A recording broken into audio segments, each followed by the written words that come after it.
Hello दोस्तों, आज हम बात करने वाले उत्तर प्रदेश पुलिस परीक्षा के एक महत्वपूर्ण प्रैक्टिस सेट के विषय में जो हिंदी का है।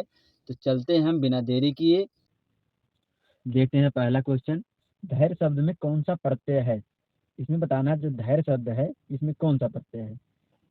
आर्य, धीर, ऐर्य या प्रत्यय। कौन सा प्रत्यय है इसमें? इसमें या प्रत्यय है। धैर्य में कौन सा प्रत्यय है? या प्रत्यय है। ठीक, चलते हैं नेक्स्ट क्वेश्चन पे। देखते हैं अघोष महाप्राण ध्वनि है। तो इसमें देखते हैं पहले अघोष। अघोष के पहला और दूसरा वर्ग का पहला और दूसरा वर्ण जो होता है अघोष होता है। अब महाप्राण में जो होता है जैसे का हो गया, का के बाद तुरंत भारी आवाज निकलता है खा, तो ये हो गया महाप्राण। फिर उसके बाद गा हो गया अल्पप्राण। फिर उसके बाद घा हो गया, ये भी महाप्राण हो गया। यानी कि हम देखते हैं इसमें जो है दूसरा और चौथा महाप्राण होते हैं। सभी वर्ग में ऐसे चले जाएंगे। ठीक, अंग जो होता है ये भी अल्पप्राण होता है। अब इसमें कौन सा हो जाएगा? पहला दूसरा, दूसरा वर्ण कौन मिल रहा है? खा मिल रहा है। और इसमें भी खा मिल रहा है, यानी कि कौन सा सही होगा? ये सही हो जाएगा। ठीक, अब देखते हैं तीसरा क्वेश्चन। क्या कहा है? निम्नलिखित में से बहुब्रीहि समास का उदाहरण है। निम्नलिखित में से बहुब्रीहि समास का उदाहरण है। इसमें कौन सा होगा? स्नान घर, राज्य अध्यक्ष या महाौषधि या सचिपति। इसमें कौन सा होगा? तो इसमें जो होगा जैसे होगा स्नान घर, स्नान के लिए घर। यहाँ पर कौन सा है? के लिए लग रहा है। स्नान के लिए घर, तो इसमें होगा तत्पुरुष समास। राज्य अध्यक्ष, इसमें भी तत्पुरुष समास हो जाएगा। महाऔषधि, महाऔषधि इसमें कर्मधारय समास होगा। कर्मधारय समास होगा। ठीक, और इसमें होगा सचिपति, ये जो होगा बहुब्रीहि समास होगा। ठीक, यही वाला सही हो जाएगा। अब देखते हैं चौथा क्वेश्चन जो है। चौथा क्वेश्चन, त्रिलोचन में इनमें से कौन सा समास है? अब देखो क्वेश्चन कैसे पूछे, त्रिलोचन में इनमें से कौन सा समास है? आप बताना बहुब्रीहि, द्विगु या अव्ययी या कर्मधारय। बहुब्रीहि, द्विगु, अव्ययी या कर्मधारय, कौन सा होगा? बहुब्रीहि समास होगा। त्रिलोचन। अब देखो त्रिर्या है। अब जिसमें संख्यावाची आता है वो खासकर द्विगु होता है। लेकिन जब संख्या के साथ जैसे संख्यावाची आगे रहे, संख्यावाची शब्द रहे, अब पीछे कोई सी अंग का नाम दे दे, अंग, तो वहां पर क्या हो जाएगा? वहां पर बहुब्रीहि समास हो जाता है। एक नियम है। अब देखते हैं तद्भव शब्द है। अब यहाँ देखो अग्रवर्ती, एकलौता, इयत या व्याख्यान, कौन सा होगा तद्भव? तो इसमें जो होगा इकलौता होगा। इसमें देखो अग्र, जहाँ पर एक ए वाला दे दे, रा दे दे ऐसे, वहां पर हमेशा तत्सम मार दीजिए। और इयत, ये भी तत्सम है। व्याख्यान, ये भी तत्सम है। ठीक, अब देखते हैं छठवां क्वेश्चन। इसमें क्या क्या अरबी शब्द पूछा है। निम्नलिखित में से अरबी शब्द कौन सा है? ठीक, जहाज, मुश्किल, तहसील, इनाम, तोप, तमंचा, सौगात, बारूद, पपीता, पिस्तौल, तंबाकू, गोदाम, तुरुप, बिस्कुट, काजू, जापान, कौन सा हो गया? अब इसमें जो होगा ये वाला पहला ऑप्शन सही होगा। ये तोप, तमंचा, सौगात, ये जो है तुर्की शब्द है, तुर्की है। और ये जो है पुर्तगाली है। ठीक, और ये जो है सब अरबी है। देखते हैं 7वां क्वेश्चन। संस्कृत का उपसर्ग नहीं है। किस शब्द में संस्कृत का उपसर्ग नहीं है? निकृष्ट में, निरपराध में, निराकार में, निकम्मा में। किस में नहीं है? तो निकम्मा में नहीं है। निकम्मा में संस्कृत का उपसर्ग नहीं है। निकृष्ट में है, निरपराध में है, यहाँ पर निर, यहाँ पर नी, यहाँ पर निर। इम, इम प्रत्यय नहीं है। किसमें इम प्रत्यय नहीं है? लालिमा में, पश्चिम में, अग्रिम में या रक्तिम में, किसमें नहीं है? ईमा, ईमा प्रत्यय इसमें है, पहले वाले में। इसमें इम प्रत्यय है, इसमें इम प्रत्यय है, इसमें इम प्रत्यय है, कौन सा सही होगा? अब देखते हैं निम्नलिखित वाक्य में संज्ञा के रूप में क्या प्रयोग होता है। अब बताइए। बहुत महत्वपूर्ण क्वेश्चन है वह इनमें एक। कौन सा प्रयोग होता है संज्ञा के रूप में? अब संज्ञा के रूप में एक प्रयोग होता है, एक जो है संज्ञा के रूप में प्रयोग होता है या संज्ञा है।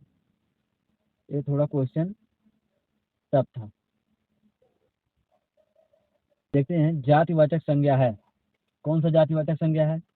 अरब सागर है, इंजीनियर है, लोहा है या काफिला है? कौन सा है जातिवाचक संज्ञा? अब देखते हैं अरब सागर जो है एक व्यक्तिवाचक संज्ञा है, इंजीनियर जो है एक जातिवाचक संज्ञा है, इंजीनियर जो है जातिवाचक संज्ञा है। ठीक, अब देखते हैं लोहा, ये भी द्रव्यवाचक संज्ञा है। काफिला ये समूह को बोधित करता है। ठीक, पुल्लिंग शब्द बताना है, निम्नलिखित में से पुल्लिंग शब्द है पाला, छत, सचिव, मुस्कुराहट। पाला, छत, सचिव, मुस्कुराहट कौन सा है? तो इसमें जो होगा वो पाला होगा, पाला पुल्लिंग शब्द है। चलते हैं नेक्स्ट पे। जोड़ा सही नहीं है, निम्नलिखित में से जोड़ा सही नहीं कौन सा? पेंसिल, पेंसिलें, अदालत, अदालतें, झील के झीलें, कपड़ा के कपड़े। कौन इसमें सही नहीं है? अब देखते हैं पेंसिल का पेंसिलें सही है, अदालत का अदालत, अदालतें ये भी सही है, झील के झीलें ये भी सही है, कपड़ा का कपड़े ये गलत है, इसका ए होगा कपड़े, ऊपर बिंदी रहेगा। ठीक, अब देखते हैं सुरेश हाथ से बाजा बजाता है, हाथ से बाजा बजाता है, कारक चिन्ह बताना है। अब देखो से के द्वारा किसमें आता है? से के द्वारा यानी से के साधन के रूप में किसमें प्रयोग होता है? करण में ना, अधिकरण में तो में पेपर यानी कि छत पर है, जमीन में धंसा है कोई सामान, में लग गया यानी कि धंसा है उसमें है। संबोधन में किसी को संबोधित करता है, ये निशान लगाता है हे राम। संबंध का के बताता है, किसी के बीच में संबंध बताता है। निम्नलिखित में से योग ऋण शब्द है, आप इसमें बता दें। एक ऋण होता है, एक यौगिक होता है, ठीक, और एक योग ऋण होता है। योग ऋण जैसे होगा लाल, पीला, काला, नीला, जिस शब्द को हम तोड़ ना सके वो होता है ऋण। और यौगिक दो ऋण शब्द मिल करके यौगिक बनाते हैं। लेकिन जो योग ऋण होता है बहुब्रीहि समास का उदाहरण होता है, सबसे अच्छा पहचान होता है। जहाँ बहुब्रीहि समास मिल जाए वो समझ लो योग ऋण शब्द है। अब इसमें हम बहुब्रीहि समास हेरेंगे। विशाल काय है, नहीं है। पुष्प है, पुष्प तो योग ऋण है। विशाल काय यौगिक है। कमुदनी ये भी नहीं, लेकिन पंकज है, पंकज बहुब्रीहि समास का उदाहरण जो कमल बताता है, कमल का। अब देखते हैं निम्नलिखित में से विशेष शब्द बताइए, इसमें से विशेष शब्द कौन है? अब विशेष और विशेषण में हम फर्क बता दें। विशेषण जो संज्ञा या सर्वनाम की विशेषता बताए, जो शब्द संज्ञा और सर्वनाम की विशेषता बताए उसे विशेषण कहते हैं। जैसे लाल, लाल गमछा, गमछा। ठीक, यहाँ जो गमछा है ये विशेष है, लेकिन लाल जो है ये विशेषण है। अब हम देख रहे हैं संज्ञा सर्वनाम की विशेषता जो बता रहा है, यानी कि विशेष जो होता है या तो संज्ञा होगा या तो सर्वनाम होगा, दोनों में से एक होगा। सबसे बड़ी पहचान हम बता रहे हैं। अब इसमें हम खोज लें जो संज्ञा शब्द होगा या सर्वनाम शब्द होगा, उसी को हम ऑप्शन में आंसर मार देंगे। अब इसमें देख रहे हैं निष्ठावान, ये तो संज्ञा शब्द नहीं है। नागरिक, ये भी संज्ञा नहीं है। ग्रामीण, ये भी नहीं है। खर्च, ये भी ए है, खर्च ए है। खर्च का जो विशेषण होता है खर्च का खर्चीला होता है। और ग्राम का, ग्राम जो संज्ञा शब्द है ग्राम का होता है ग्रामीण। नगर का, क्या आपके द्वारा, इसमें देखते हैं क्या आपके द्वारा शहर चला जाएगा, क्या आपके द्वारा शहर चला जाएगा, वाक्य में वाच्य है। अब इसमें देखते हैं आपके द्वारा, यहाँ के द्वारा लग गया है। जहां पर द्वारा शब्द आ जाए वहां पर हम आंख मूंद के कर्म मार देंगे। ठीक, और भाववाच्य में जो आता है नहीं शब्द आएगा। जहाँ नहीं शब्द आ जाए वाक्य में वहाँ भाववाच्य मार देना है, जहाँ द्वारा शब्द आ जाए वहाँ पर क्रमवाच्य मार देना है। अब देखते हैं निष्फल ना होने वाला क्या कहलाता है। निष्फल ना होने वाला क्या कहलाता है। निश्चित, सही, सटीक, अमोघ। अब एक शब्द आप पढ़े होंगे, भगवान राम के बाढ़ कैसे थे, अमोघ अस्त्र थे। अमोघ अस्त्र मतलब जो लक्ष्य पर बिना लक्ष्य को भेदे वापस नहीं आते थे, उनका ऐसा बाण था, यानी अमोघ था, यानी कि वह निष्फल नहीं होने वाला था। अमोघ, अमोघ मीन से होता है क्या, निष्फल ना होने वाला। कहते हैं शिव का विशेषण है। अभी हम बताएं, जो किसी की विशेषता बताए उसे हम विशेषण कहते हैं। अब देखिए यहाँ पर ये शिव क्या है, इसी प्रकार से संज्ञा शब्द है। जब संज्ञा शब्द है तो इसे हम विशेष भी कह सकते हैं, विशेष कह सकते हैं।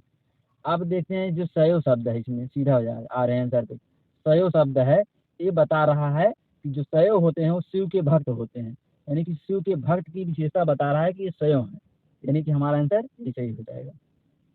शैल यानी कि पत्थर होता है, ये तो खुदे विशेष हो गया, संज्ञा हो गया। शंकर एक खुदे संज्ञा हो गया, शिवे से खुद संज्ञा हो गया। जब सब संज्ञा है तो सब विशेष हो गए, विशेषण होने की चांसेस नहीं है, तो इसी का है सयो। सयो मतलब संत होते हैं, एक सयो संत जो भगवान शिव को मानते हैं। नेक्स्ट क्वेश्चन, मनुजात मनुजात मनुजात मनुजात में क्या अर्थ है बताओ। मनुष्य जात या राक्षस।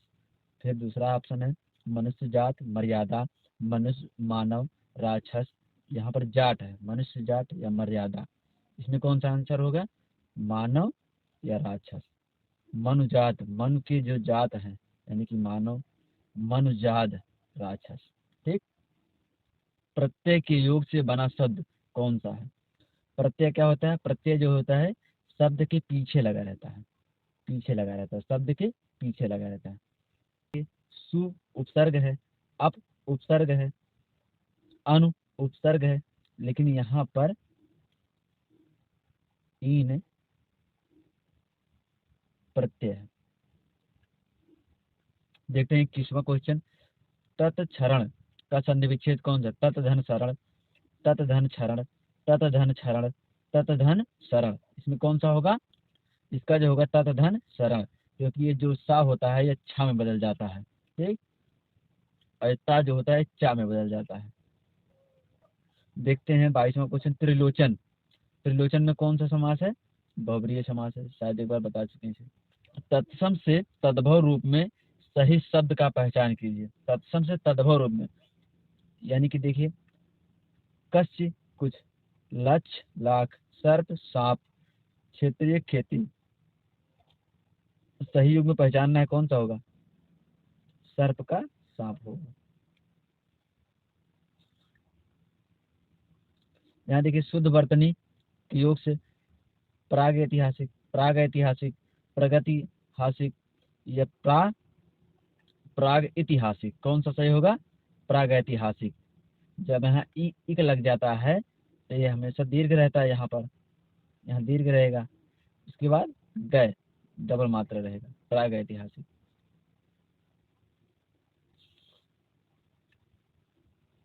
अब देखते हैं रामधारी सिंह दिनकर की रचना नहीं है, क्या है, नहीं है, पहले इसे हम देख लेते हैं। नहीं है, उर्वशी है, रेणुका है, रश्मरथी है और रण धोरी नहीं है। तो एक हम ट्रिक बता रहे हैं इनका। तो हम देखते हैं एक गायन विशेष को हम पढ़ते हैं, हुंकार रेणुका दंड गीत, इतिहास के आंसू कुरुक्षेत्र, रस में रसी रसवंती। क्या है, हुंकार रेणुका दंड गीत, इतिहास के आंसू कुरुक्षेत्र, रस में रसी रसवंती। एक किसका है, रामधारी सिंह दिनकर का है। हुंकार रेणुका द्वंद्व गीत, इतिहास के आंसू कुरुक्षेत्र, रसमरती और रसवंती, सब रामधारी सिंह दिनकर के हैं। चलते हैं नेक्स्ट स्लाइड पे। विसर्ग संधि में किसका मेल होता, बताइए। विसर्ग संधि में किसका मेल होगा, विसर्ग के साथ स्वर का मेल होगा, या विसर्ग और व्यंजन का मेल होगा, या विसर्ग के साथ स्वर या व्यंजन का मेल होगा, या विसर्ग के साथ विसर्ग का मेल होगा। किसका होगा, विसर्ग के साथ, यहाँ विसर्ग रहेगा ऐसे, उसके बाद या तो स्वर रहे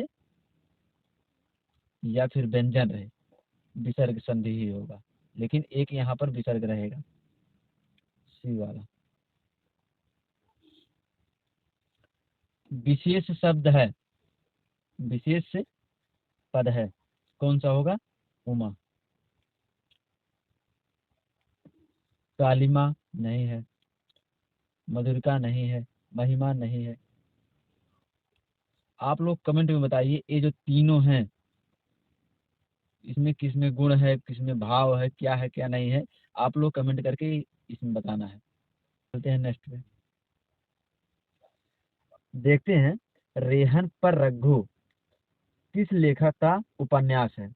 अगर पूछा जाए रेहन पर रघु क्या है, एक उपन्यास है, 2011 में साहित्य अकादमी पुरस्कार मिला था। ठीक, साहित्य अकादमी पुरस्कार। हमें रचना वही याद करना है जैसे ज्ञानपीठ पुरस्कार पाए हैं, साहित्य अकादमी पुरस्कार पाए हैं, यही सब मेन मेन याद करना है, और अंचा पंचा हम लोगों को नहीं याद करना है, और कुछ नहीं याद करना है, मेन मेन यही याद करना है पुलिस के लेवल के। किसकी है? काशीनाथ सिंह की है। रेहन पर रघु किसकी है? काशीनाथ सिंह की है। चंद्रकांता उपन्यास के चंद्रकांता के उपन्यासकार कौन है? अब बताइए। देवकीनंदन खत्री हैं। चंद्रकांता कौन है? देवकीनंदन खत्री हैं। एक क्वेश्चन देखिए, विशेषण का लिंग किसके अनुसार होता है?